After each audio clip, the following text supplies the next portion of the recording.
when you first transplant something, you got to make sure you get plenty of dirt out of the ground with it as much as you can.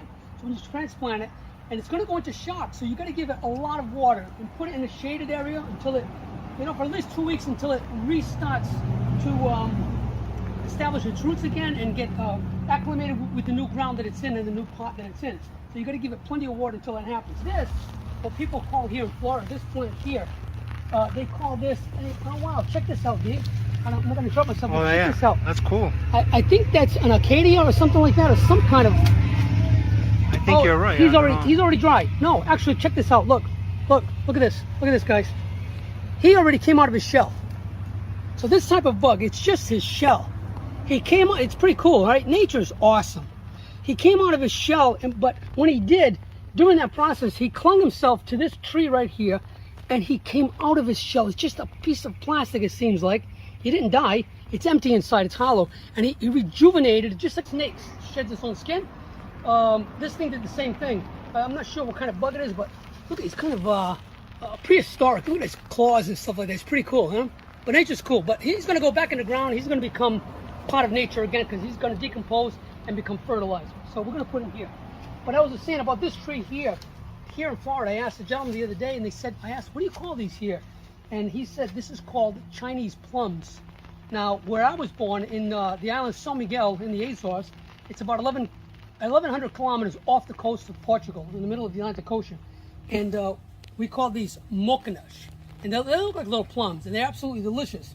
So I'm going to transplant that probably this week coming. If I don't take enough of a dirt ball with this, it will go into shock, it will die.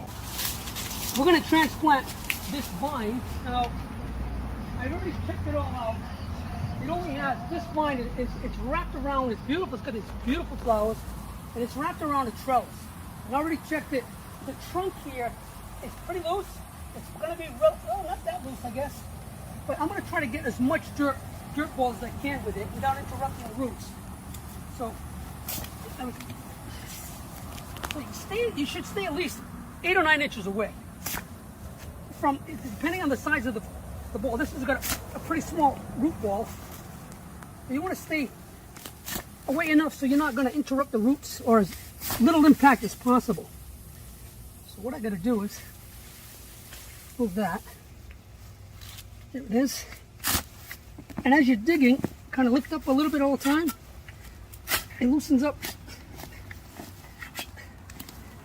Like I said, you want to get as much root ball as possible.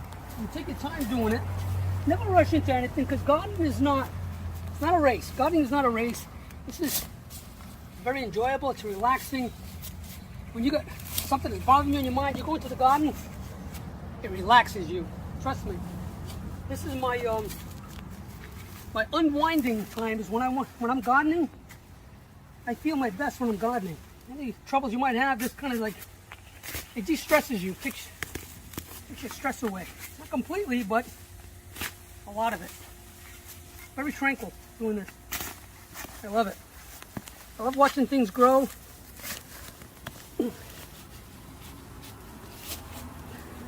Okay, that looks like it's pretty loose right now. I think I'm going to do one more shot over here.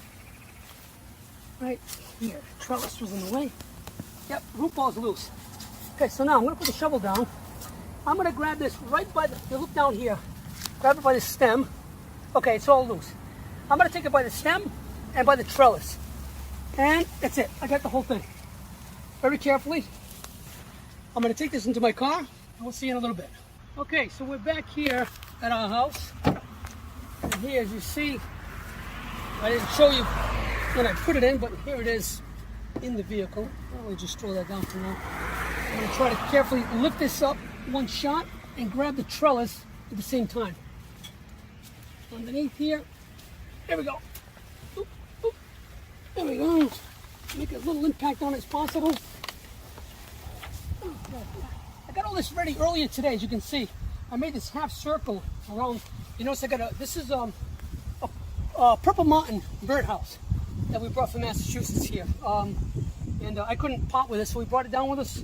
So this morning I dug up all this dirt, knowing what size I wanted here, so I'd have no problem coming around here with the lawn mower, the lawn tractor. And but what I'm going to do right now, I dug that hole earlier, took the sand out, and I put some gardening soil. So you want something, even though this already has something, but that's gonna help it anyway. So I'm gonna take this out right now and just put it here for now. So here I'm gonna take all this out because this is gonna fight for nutrients to this plant. Grab it right here, stand this up, put it up against here. It's gonna go into this hole, like so. This trellis is gonna go in the ground like this. Now that I got it, pretty much, let me get it right where I want it. Push the trellis into the ground. That. Make sure this one's correct. This one's nice and sturdy there. It is. Okay, so I'm gonna backfill this. Oh, here, I'm gonna take this dirt, this black dirt, and shove it behind the plant. Shove it all in here. So it's gonna help to stabilize it in place.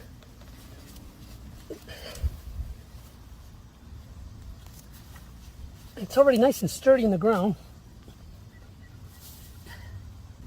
And you notice I've already done, see, I did the edging around here, see it? I just filled it with dirt, but see how it's edged already? So when I put some mulch in here, it's gonna be, the mulch will be lower. Because if you come here with a lawnmower, you don't wanna hit the mulch. The mulch will come down to here. The mold blades will be up here. It will never hit the mulch. It's important that you do this. See how I'm bringing the dirt back like this? So mulch here, it comes up and like that. So you're not picking up any mulch with the mower or the weed whacker. Now I don't have a spade, so I used a regular shovel to do the edging around here. But if you have a an edging spade, it's even easier. But you have to improvise with what you have, and that's what I had today. You notice I make a little mound here, so it's going to look like a nice raised bed. See it? So it looks like I'm baking a cake here. So this is all set here. So it's very important that this thing gets water right away. So I'm also going to water this for the next 2 weeks. Make sure that's very, very well watered, because like I said, no matter what you transplant, it's going to go into shock, whether it's in hot weather, cold weather, whatever, cooler weather, but it goes into shock. So I'm going to attach this here so that the wind doesn't yank this out of here, because it could easily do that. And then, like I said, I'm going to attach a hose, put a sprinkler on it, and call it a day. I really hope you enjoyed this video. It's my very first time doing this, and I really love gardening. Send me some comments the first time. What am I doing wrong? Did I do something right? Did I do something you didn't like? Hope I didn't say anything to offend anybody. I don't think I did. That's all I have to say for now, and until I see you again, God bless you all, and have a great day.